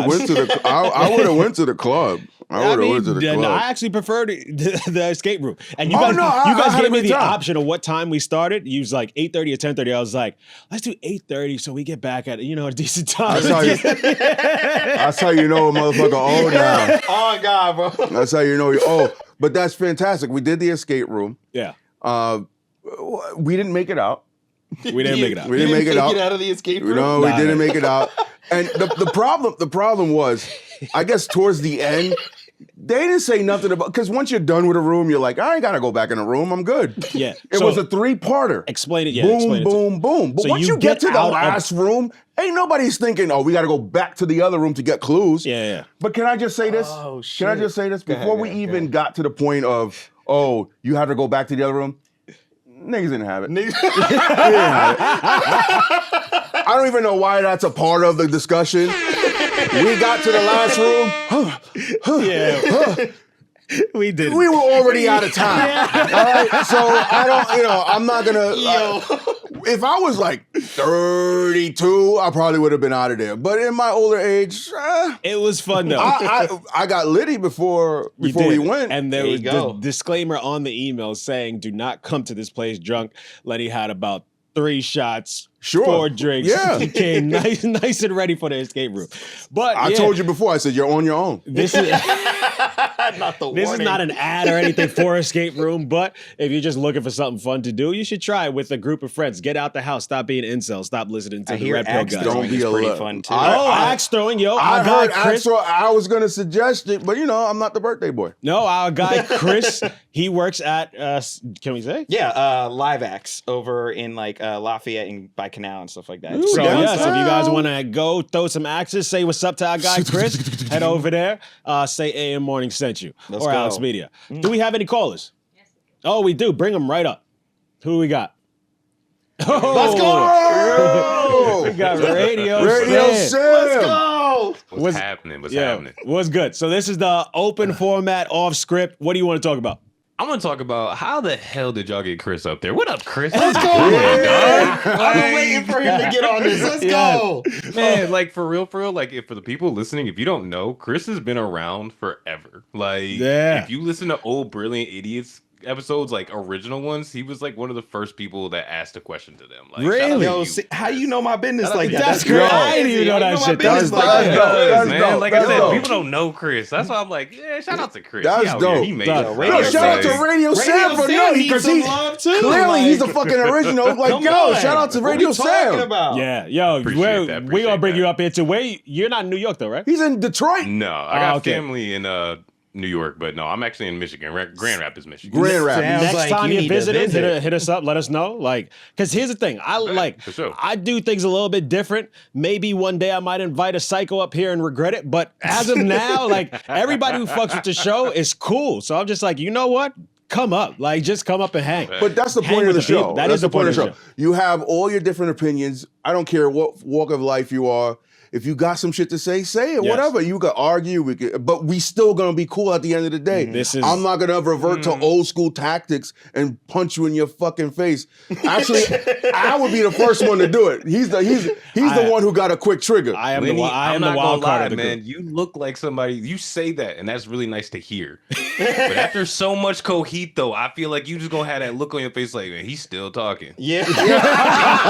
Like, come on, don't lie to the people, man. Lenny's like, if he says one more lefty thing, I'm going of a certain off. age now. I am beyond that. I behave. I'll tell you, surprisingly, Lenny wasn't ever the instigator. But whenever things went there, he stepped up always. But he was never the instigator. I was one of those wild cards. Like if I'm around, I might say some shit. It's always the skinny when you're the closer with one shot. Look at that man. Lenny's the closer. Right? Yeah. Everybody in the comments be like, yo, how you get M'Baku as a coach? Like, you ain't gotta worry about that shit. Like, oh man. Yo, what do you care about this week? What's going on in the news that we didn't touch today? I've been busy. What's been going on in the news? Well, it don't even have to be the news. Yeah, talk just your shit. What do you care about? I got some shit to say after this. Sam. You know what? This is what I want one day. This is what, like, somehow, some way, you guys get all professional and find a good way to talk about like the working class. How about that? Ooh. What about the working class? About politics, because when it comes to voting, people act like they care about the working class, and then as soon as whoever gets elected, everybody forgets everybody has to go back to work. They're gone. So when is there ever going to be an administration that actually uses their power to actually do something about these companies and how they treat their employees? I know that like constitutionally and all that kind of stuff we can't, but again, I don't like giving the man any kind of credit, but Trump has shown that things can happen that shouldn't traditionally happen. So who's going to come in and traditionally make these corporations treat people like they're supposed to be treated? I like that. No, what about, how do you feel about your local elections? Do you feel that people get involved enough? Because for the most part, if you really want to make any type of change in any municipality, you should be going to your local election. Local level. And most people can't even tell you who their district's congressman people are. They can't tell you. You're absolutely right. But for what I understand is, what do those people have to do about, and I'm just throwing out a company out there because I don't want to get in trouble, but like, what are you going to do about the Amazon that's like, yeah, cool, you got elected, but I still run my company how I run my company. But remember, okay, so for example, AOC was able to be a part of the conglomerate that blocked a Amazon warehouse from being built in Queens. It was what was it? What part of Queens? Long Island City. Long Island City, part of Queens. She was a part of that. That was jobs, this, that, and the third that they were saying that AOC blocked from happening. They ended up putting that thing in Five Towns, Queens, and it flourished. So as someone who lived in LIC or worked around LIC, it was like, there's a lot of opportunities that probably were missed. Why were you so against them having those jobs? And we're not just talking about bullshit jobs. We're talking about engineers, engineers,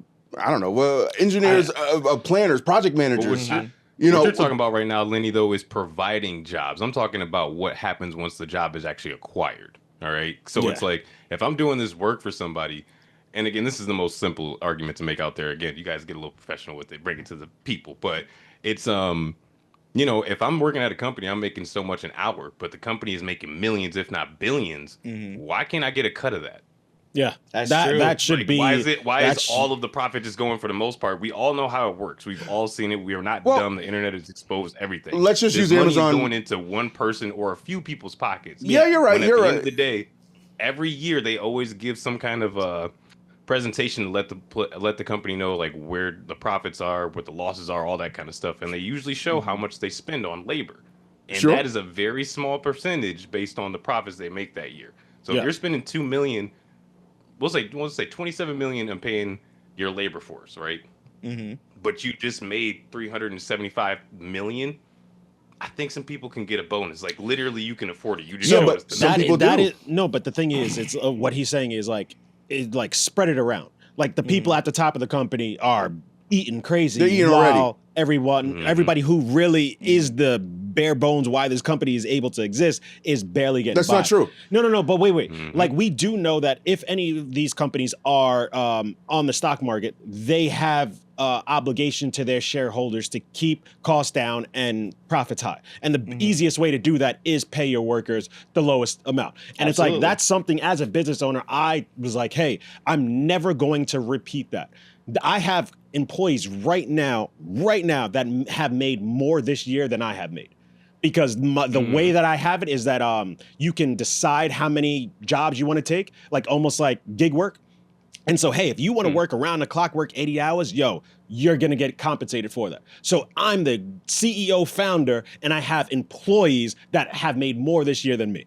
And that's because they put in way more work than I did for this company. And so that's one of the things that I hope more people start to do into the world, because that will change. I'm never going to be a fucking billionaire CEO, motherfucker, but at least I'm going to have a healthy company and my employees are going to be well off and everybody's going to be happy. And I feel like that's the change that the world needs to see. Yeah, but you can structure something like that, and it would be great for a company, a multi-billion-dollar company, to say, you know what, we're going to spread it across all of the United States and give you a piece. And at the end of the day, it's going to be like a class action lawsuit.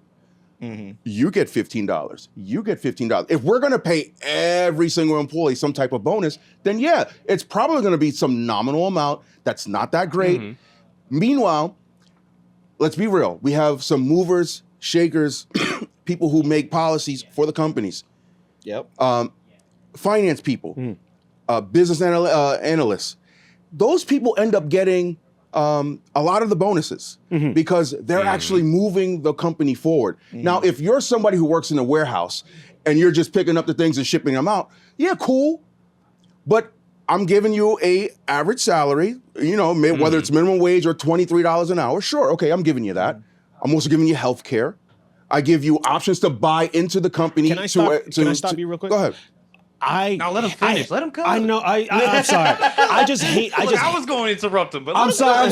I just really hate when companies pay people minimum wage, because that is, to me, and I know maybe this is not the right way to look at it. That's like saying, hey, if I was able to pay you less, I would.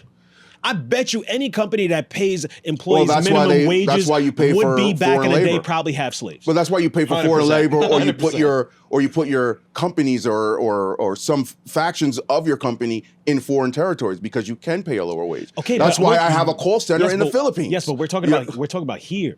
The fact that a company is like just trying to pay their employees. First of all, you are forcing me to pay them this amount because I really want to pay them less. Minimum wage jobs are not supposed to be a livable wage job. Listen, when you're 14, hold on. When you're 13, let him talk. Hold on. I'm going to give him. Okay. But when you're 13, 14 and you get yourself a minimum wage job, you got to show that you're responsible. You got to show, okay, I'm getting a check. This is what I'm just going to blow my money on new clothes and things. Your parents or some guardian is supposed to go, hey, what you going to do with all that money you're getting right now? You don't have to live. We're going to take care of you. But I'd like to see if you have any type of financial brain so that you start saving money, pick the things that you're going to spend money on, whatever, things like that. But if you're 30 and you're still rocking a minimum wage job, there's something wrong with you, my friend. I'm sorry. You are supposed to progress with life. You cannot be having the same minimum wage job at 13, which I get my working papers. I go work. Okay, cool. But if I'm 30 and making minimum wage, it's on me. It is on me. Sam, what do you say to that? So come on, Sam. Lenny, you're not wrong with what you're saying, but this is where I'm gonna try to come together with both of y'all, right?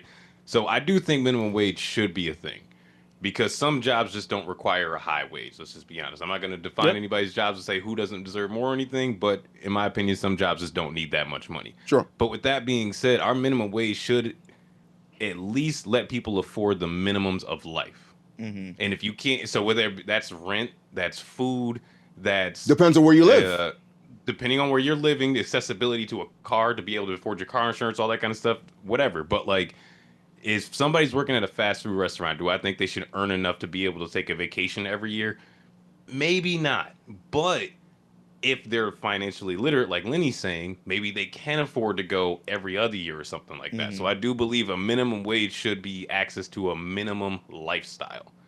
Maybe not extravagant. No one should be able to work at a fast food restaurant and get But rich how or do we become a define billionaire. that lifestyle, right? Because there are some We people... always do all the time politically, and they say that, oh, the interest rate is this, the da-da-da is that. So then if you take those numbers that are set by our government and base it up against these companies so that they have to pay a minimum so that their employees, aka U.S. citizens, have enough money to support life here in this capitalistic country, that's how you do that. You can still let people be hungry, but at the bare minimum, the common sense of it all should be that we're paying enough people to sustain life. And I think we can all agree right now the federal minimum wage is $7.25 per hour. I don't think that's true. Nigga, I'm looking it up. Wait a minute. I just looked it. How are you going I against? guess I've never seen. I guess I've never seen because when I work in New York, number's so I'm sorry, I crazy work to in New you that York, you so couldn't I even see. believe it. I see on the boards minimum wage 17 something blah blah blah. I guess that's it. I said federal.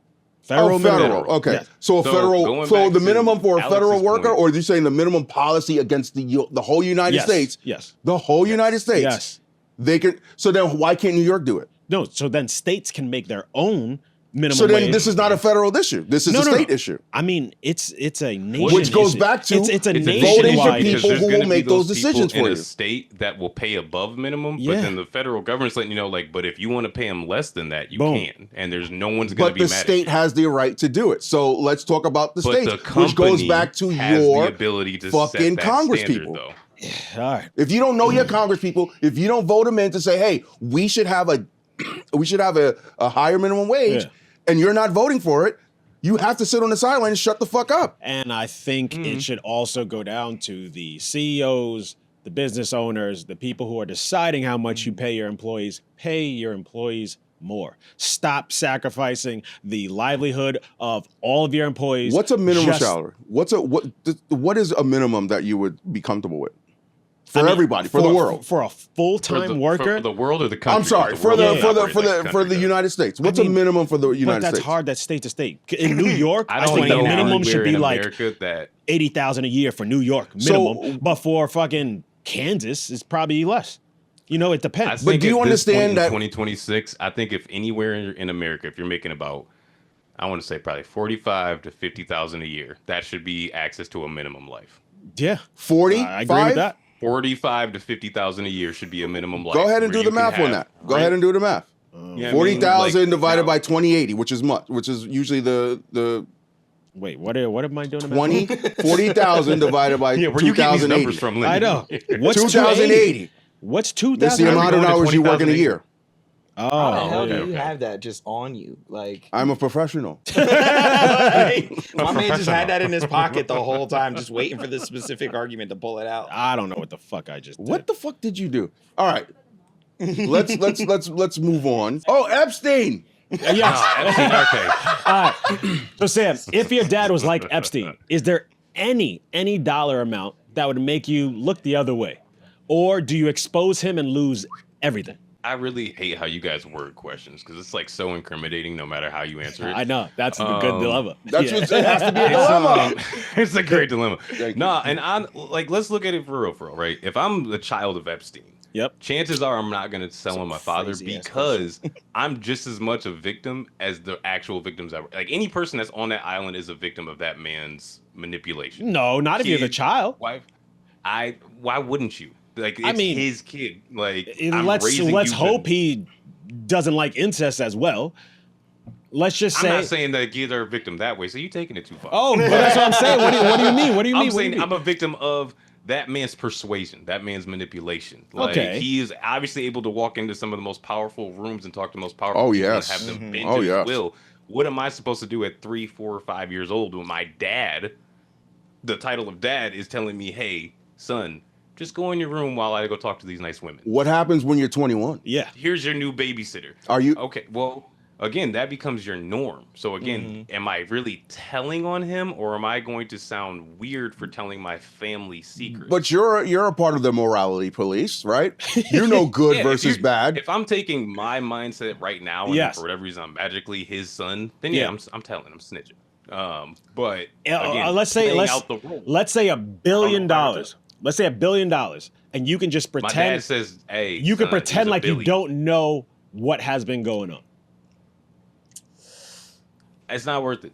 Because I can have $1 billion, and then eventually my dad's gonna get caught, and then people are gonna look at me sideways, and I can't do anything with that money because my money's not good, all that stuff. Like I gotta live with the fact of knowing I know. Your money's gonna be good.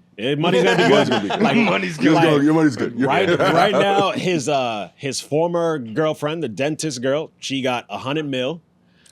She's living good. His brother, I believe, got 2 buildings signed over to his name in New York. He's living good. He's living Good living. So these are people who are living good, and I'm pretty sure they knew what was They got going the on. cash value, but will they ever have the value of a true human connection again, knowing that You can be better connected with somebody preach. like That's what I like. You that. better See? preach. The people who Like, tune into this thanks, show, I Chris. love that. Hey, Radio Sam, I could tell you full well right now that I would have no problem with anybody else. What you said, I will have no Manosphere problem. shit I'm going to right be there. building Get off my connections dog. and Lenny, making come new on, friends. Lenny. Wait, Just Lenny. like you, Radio Sam. We're going to build connections. We're going to be loving it. We're going to say, oh my God. And then in the back of my mind, oh God, my dad. Oh, well. So Lenny, what's your number? Let me change my mind. All right. Let me change my mind while I go down to LIE on my my Ventega. What's it called? I do not agree with any of the views and opinions of this man right here. Yo, Sam, thank you so much for calling in, brother. Appreciate you, my Love guy. you, Sam. Yo, Peace. we got Till any next more week. callers? Let's have one last one, and so wrap it up. Hello. Are we interrupting you? I think so. Yo. Yo. Oh, yeah, y'all coming? Oh, shit. Okay. Now I was answering some emails. I'm like, they talking about some shit. All right. You're our last caller today. Tell us your name and where you're calling in from. Eva Evans. I'm calling from Brooklyn, New York. Eva is a hilarious fucking comic. You guys, if you ever see her put up a show, please go. She's hilarious. Eva, Thank you, Alice. I'm gonna start with the dilemma question for you. So let's say hypothetically your dad was like Epstein.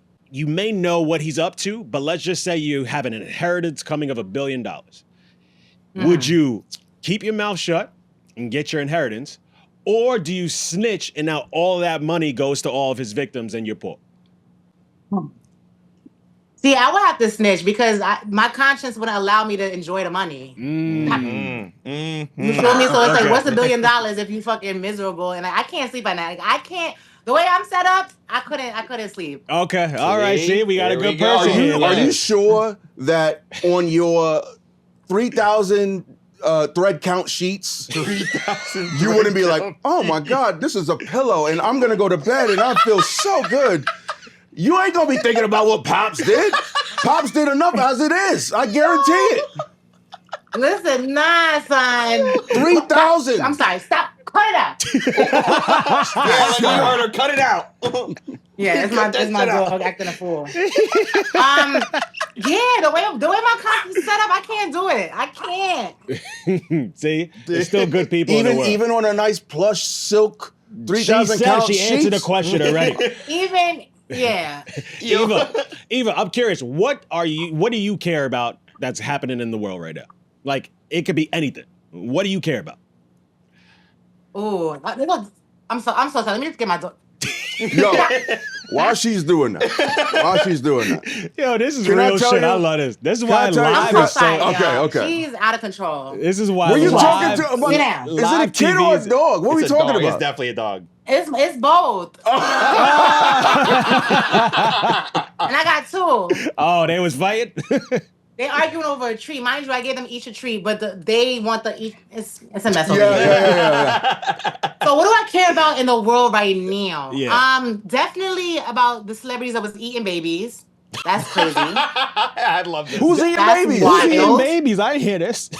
That it's. Oh, you talking about like the Epstein stuff? Epstein Island. Oh, okay. That one, I still don't know if they eat. Do you really care that they ate babies, or you're like, oh my god, this is crazy? Lenny, what's up? What the? No. This guy, be careful of that guy. I know, right? No. Eva, tell them where are you performing next so they can come watch you. Oh, tonight I'm gonna be a comedy in Harlem. Oh, hold on. My second child wanna say hi. Say hi. I'll be in comedy in Harlem. They have a 7 p.m. show tonight. Cool. So I'll be there. Guys, and everybody. then I'm always at the Cellar. Oh, Monday night I'm at the Cellar. I think it's a 7 p.m. or 8 p.m. I gotta look at my calendar. Congratulations I'm at the Comedy getting past Cellar. at the Cellar. That's awesome. Thank That's you. a big Let's feat for go. comics in New York, guys. Thank you. And also I have my second Netflix credit coming out soon. Oh, let's go. Yo, Eva, thank you so much for calling in. We'll see Thank you for having me. at the Eva. next Cancel Comedy show, hopefully. Because, yes, you kill it every time you come. Thank you so much. Thank you, boo. All right, peace. All right, y'all. Can I just say what happened just earlier last week? Because it's like, oh, what happened this week? You're glitching. Can I but just let's say, go. I'm not glitching. I'm just We might shout be out in to the matrix. Eva and shout out to everybody that called in today. It was a great time. But can I just say, and this is a dilemma for me because I thought this shit was wild. I'm leaving work, right? And there's this homeless dude. Okay. Yo, there's this homeless dude. He's there every day. He got a little dog, which I don't even know. I don't even get. That's how I know he's not homeless. He got him, his dog, and he got a blanket over him. He's got a little cup out for money. This bitch, this lady, she's walking by. She's on the phone. She's talking her shit to somebody.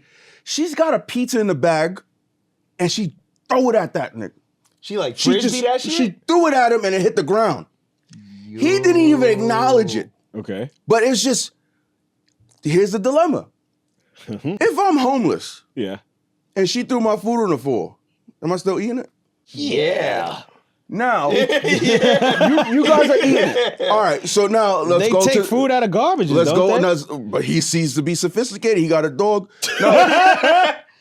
Now, let's see about you, though. Let's see about you now. Now, if you're busy, you're doing something, are you handing over the food that you're giving up? Do you care to hand it to them? Or should I just throw the shit at them and be like, here, take it, you fucking This is a scoundrel. really interesting morality question. So scoundrel? I don't know. Like she just threw it at him. It hit the floor, and it was like, damn, that bitch is real. Here's the thing. So I wouldn't chuck it at him, but I also don't. Chucked. I don't want to like touch him. So I will place it. You're not touching him. You're gonna say, here you go, sir. I think you can, use this. Yeah. Nah. She walked by. Nah, we're not having a conversation. She hit him with the frisbee. I'm not having a conversation. Yo, and by the way, I'm just like, multiple yo, you want people this? have conversations with her. May I say something? Yes, of course. It's great that you brought out this example. Uh-oh. Would you say that lady was providing for that man? She provided for sure. Right? Was she abusing him? Yes. She probably could have been an abuser. Okay. So I see a correlation here with It's not her the abuser. Manosphere, where men... She's still on that. Let's go. No, I know. The narrative on the internet where it's like, oh, I can do whatever the fuck I want. You shut the fuck up because I'm providing for you, right? Okay. I'm giving you the nice cars. I'm giving you the nice bags, and you should just accept it because, well, you sure are enjoying those cars. Is this man enjoying the pizza? Is this man eating, being provided for? But does that justify the abuse? Well, is it okay? You could say it's abuse. You could say it's abuse. You said it was. I said it could be. It could be. That's what I said. So then the Manosphere could be abusing these women. Well, these people choose to be I don't know if he's choosing to be homeless. I'm sorry. Those females choose to be in those circles because of access. Maybe he's choosing to be on the street because we spend $81,000 a year. Recent report. Thank you. Cap. It's not cap. It's from the New York. It's from Mondani's government. Shut the fuck up, Lenny. That's such a bad stat. It's saying, hey, how is it a bad stat when it just came out from the government? It's saying, okay. So earlier I've been told that the federal all the benefits. Wait.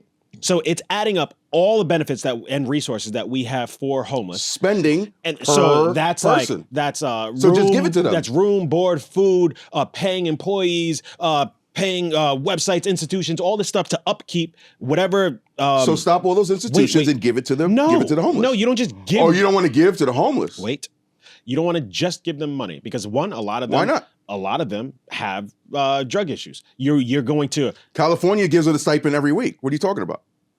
California homeless get stipends every week. They get a card every week. Boom, boom. Oh, wait, no, wait, a card's different. You can't buy crack with a card. Oh, you could buy the product and sell it, barter it for crack. What are you talking about? So, you think they're buying stuff in stores and then barter? You ain't never been on the street? So you don't know what niggas do for drugs? What drug dealer says, oh, hey, I'll take this TV for some crack? No, want you money. Asshole. You get the TV, you sell it to somebody for $100 so that you could get your fix. You do what you got to do on the street. Come on, you know what the fucking Vols do on the street. Shut the fuck up. Entrepreneur.